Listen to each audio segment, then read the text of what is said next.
أبو بلاش هو جرتهم فتو يا كينو اسمه كينو سا منار عن جرامتي تاكسي يوقف النجس بقى برا يدوق برا بقى فدو مين تاكسي يوقف إيش تاكسي كوي أتمر كنا أسولف تيتم لا متي لو ديمتي إيش مرة تمي غندري مو مين قافد سورة مودي قافد مشوا سورانيو نجاني سنيفاتا وكم جرتني فيا قبضاني نجان قواني جالت ربي سايدوني كاليس ما بيجي قالي نايجي سايدو جندم نبكا ديمتو نايجي جندم ناني نجم فياني شانتا ولتي غورا بولي الكندا توري برفنم بولي بار الكندا odoo rafinan bule odoo shaantaa as guuree sinitti argisiisan qaame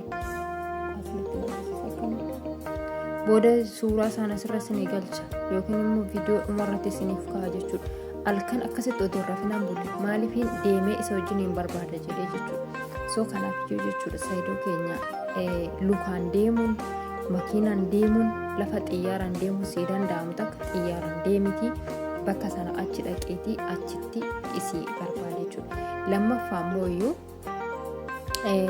waan kana dursiitti arragaaggadhu jechuudha ati erga obboleewwan isiitti irratti maallaqa hin galchitaaf taatee kana dura maallaqa galchaafii turte taatee obboleewwan isaanii kan maallaqa irratti galchitu sana dawwaliitti asuma taa'ii odoo achi hin deemin jechuudha odoo achi hin deemin asuma taa'ii irratti dawwalchiisi nama asuma taa'ii irratti dawwalchiisi yoo nama bira qabaachuu baatte niin dhufaan eegi ayyuun eessa jirti amma sa'aatii kana eessa jirta yaayyuu sin argineeyyuu eessa jirta amma inni kunoo dhufee raawwatee achitti rakkataa jira hoo hay qabii teessi sinii xiqqoo ishee sinimmoo qo'aadhaaf achamina naasaa manjitti laayaatti kunis manjitti raawwadan dhaggeeffadha sagaleen isii tasaasirratti dhufee raawwatee kan nagaggeessuudhaaf jettillee na dhorkite kaleessa akkasii lukarratti isii dhufee maaloo obboleettii xiyya takkatu na jalaa badee barbaaduu qaba deemnee barbaaduu qabna jedhanii raawwadhee kadhadhee jechuudha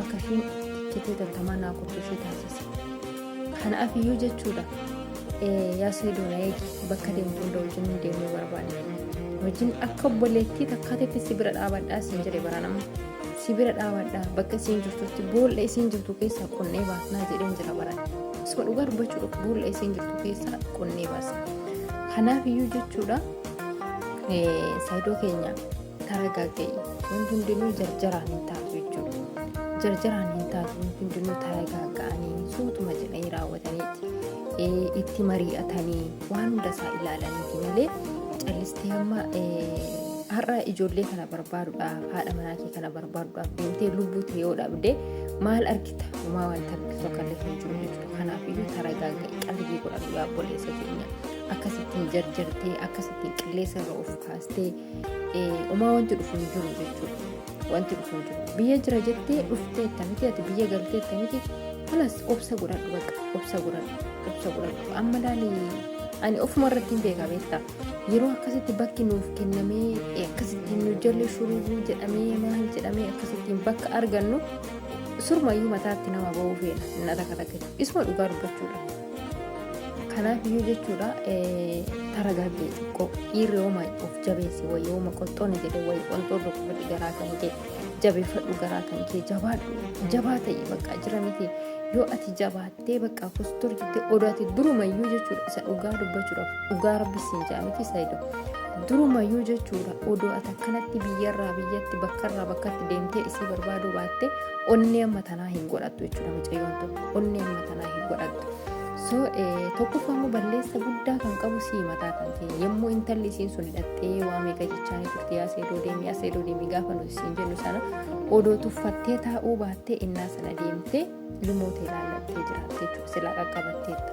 okay odoon immoo bu'aa hin qabdu jechuudha wanti darbe takka immoo hin as deebisuun hin danda'amtu waan ta'eef obsa qabaachuun si barbaachisa yaa obboleessa keenya obsa qabaadhu obsi waan hundumaa bira geessa jechuudha akkuma immoo dura siin jedhee ergaa obboleewwan isaanii maallaqa itti ergaa turte obboleessa isiititti namoota biraatiin amma achi biyya sana deemtee isiitti dawwalchiisu achi deemtee bakka hin beekne lafa hin beekne nama hin beekne keessa deemtee achitti dawwalchiistee ofitti sii waamtu asuma teessee itti dawwalchiistee akka nama biraa fakkeessistee itti dubbachuu si wayya jechuudha. Erga mucayyoon tuni maal of amanteeti mi'an isuma dhugaa dubbachuudha fi mucayyoon tuni isiin tokkitti garaa murattee waan hundumaayyuu qurxeeffattee kan isiin deemte maal of amantee maaliin achii qaba jettee ilmoo oma keessanaaf yeroo ilmoo ofiitiif lubbuu ofii yoo dabarsanis omaa namatti fakkaatu isa dhugaa dubbachuudhaaf jechuudha. Ilmoo ofiitti kan lubbuu ofii hin dabarsine eenyumaaf iyyuu hin dabarsani. Haa ta'u malee immoo ilmoo keerra yoo jiraattedha kanani yoo ati jiraattedha ilmoon keessuni jechuudha kan boru sitti gammaduullee dandeessu. Ilmoo sana barbaadderree argattuu kan dandeessu yoo lubbuu si jiraattedha. Yoo lubbuun tee immoo dhabamte ilmoon tee sun illee si dhabde jechuudha. Kanaafuu yaa obboleessa keenya akkasitti hin jarjariniitii biyya hin beekne keessas hin deeminii fira achiin qabdu nama achiin qabdu namni ati beektu takka achiin jiru kanaafiyyuu hin deemne biyya sana jechuudha. Odoo mucayyoon tuni odoo jaalala kee qabaatte odoo dhugumaan si kabajji taate odoo kabaja kee qabaatte biyyarraa biyyatti sin ariitu turte jechuudha. Ilmoo tee sana jalatti ilaaltee kabaja ilmoo teeti sanaaf qabduuf jette siifillee kabaja sii qabaattee akka ati biyyarraa biyyatti asiifachi hin naqne si taasisti asiifachi hin fiigne si taasisti jechuudha. Maaliif namni nama waa takkaan yoo nama adabdee adabbiisee sana yoo waan yaada keetii sana guuttatte bakka jechuun garaa namaaf laafutu jira jechuudha. Garuu mucayyoon ishiin tuni baay'ee dhakaadha dhuguma dubbachuudhaaf dhakaadha jechuudha dhugaa. Inti gara jabummaa akkanaa dubartiin gara jabummaa akkanaa qabaachuu jechuun ayidoon dhugaa na dhibdee baay'ee takka. Kanaaf yoo seedoo keenya abshiirii lubbuu teetitti wanta hin taane iffidineetii taragaaga'ii wanti hundinuu taragaaga'anii yoo ta'e malee hin ta'u. Har'uma gara biyyaa deemtee har'uma kan immoo gondoriin deema yoo jettu baay'ee tokko uffata gondor keessaa namni ati beektu maaltu jira yoo achitti kaa godhanii si gatanii achi uffata si gatanii si biraa deeman eessa baakeenyatii si finna nuti. Kanaafuu Sumayyaa yoo ta'e immoo kun osoo garaa sitti jabaachuu baattee osoo jaalala kee qabaattee hanga akka ati biyyarratti asiifachi ishii faana fiigdu argaa jirti. Silaa bakka ati jirtutti yookiin immoo bakka kanaan jira siin jettee raawwatte yookiin immoo silkii ati bilbiltee fillee si jalaa kaaste haala tasgabbiidhaan si faana haasofti jechuudha. Garuu immoo dhimma kee waan hin qabneef fedha kee waan hin qabneef silkiirree sirraa kaasuu diddee akkasumas faana illee haasa'uu diddee bakka jirturree himachuu diddee. Kanaafuu eenyu kee bira kanatti deemtu amma beeku. Eenyu kee bira kanatti deemuudhaaf nan deema jechaa jirtu kun eenyu kee bira. Na kanaafuu abshir obsi ilmoodha dhugaadha ilmooni wanti nama hin goone hin qabdu ilmoo waan nama hin goone hin qabdu ishii waan ofii ishiitti ilmoo sana of harkatti qabattee jirtu kun iddoo ishiitti hin dhaga'amu. Umaa ishiitti fakkaatee mul'atu jechuudha. Maaliif ilmoon isii akka jirtu waan taateef jechuudha. Immoo ilmoon ta'e waan si bira hin jirree fi qalbiin kee sirraa'aa jirti. Abshir umaa miti wanti hundinuu hin darbaa wanti hin darbine hin jiru.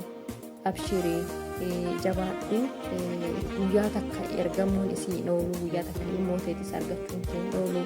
Obsa qabaadhu yoo obsa qabaattedha ilmoo keessa argachuu dandeessa. Yoo obsa qabaatte bakka yaaddes gahuu dandeessa. Jarjara kanaan immoo har'uma kana ta'ee waan hundumaa gochuu godha yoo jette waa meeqa dhabuu dandeessa yaa obboleessa keenya. Nuti immoo si dhabuu hin barbaannu akka ati fayyaa nuu qabaatu barbaanna akka ati nuuf jiraatu barbaanna. Namoonni keessa obboleewwanni keessa maatiin keessa akka ati jiraattuuf kan isaan barbaadanii akkuma ilmoo keetii jettee asifachuu hedduu kana maatiin keessa immoo si barbaadu jechuudha.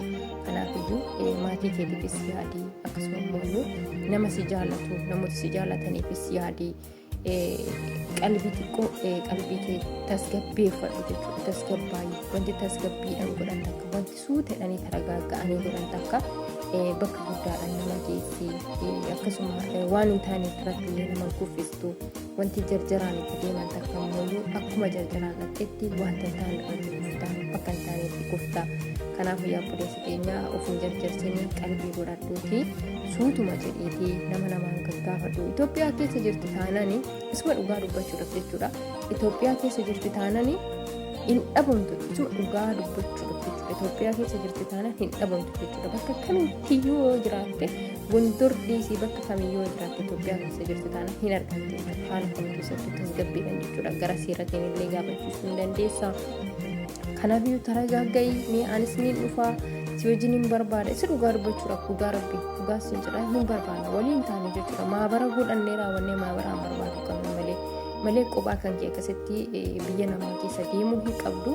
Kophaa kan kee lubbuu ta'e dhabuu hin qabdu. Si faana deemna bakka ati deemtu hundumayyuu si waliin taanee deemna. Abshiirii siin jedha. Ishiinis ilmoo isii qabattee akka rakkattu hin barbaannu bakka isiin jirtutti barbaannee isiillee arguu qabnan jedha.